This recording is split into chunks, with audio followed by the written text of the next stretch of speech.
In this video, we're going to look at converting degrees to radians and radians to degrees. There's an easy way of doing it, okay? Because if you've got, remember we've got 360 degrees to pi, well, that's also 180 over pi, okay? We can convert and simplify. So if we've got degrees, and we've got radians, if we're going 2 degrees from degrees to radians, and we're going from radians to degrees, well, what we do is we times the degrees by pi over 180 to convert it to radians. And if we're going from radians to degrees, it's 180 over pi. So for example, if we wanted to convert 45 degrees, well, we're going from degrees to radians, so it's 45 times pi over 180.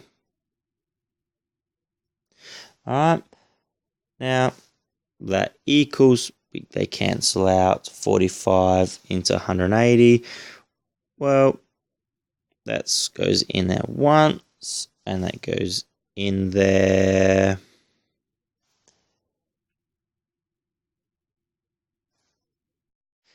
that goes in there 4 times, so we get pi over 4. So 45 degrees is the equivalent of pi over 4, and I proved that in a previous video.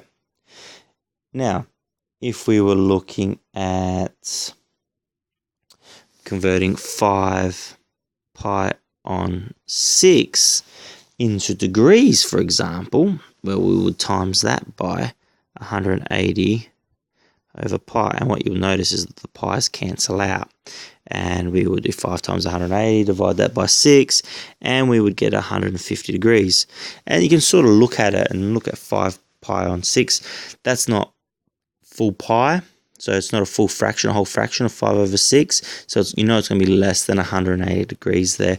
And these are subtle things to look for as you do more and more to check your answer. So if it was 6 pi on 6, well, you know, that's 1, that's pi. So you did 180 degrees. And so you've got to make sure you read the questions and follow the above rules of degrees to radians and radians to degrees.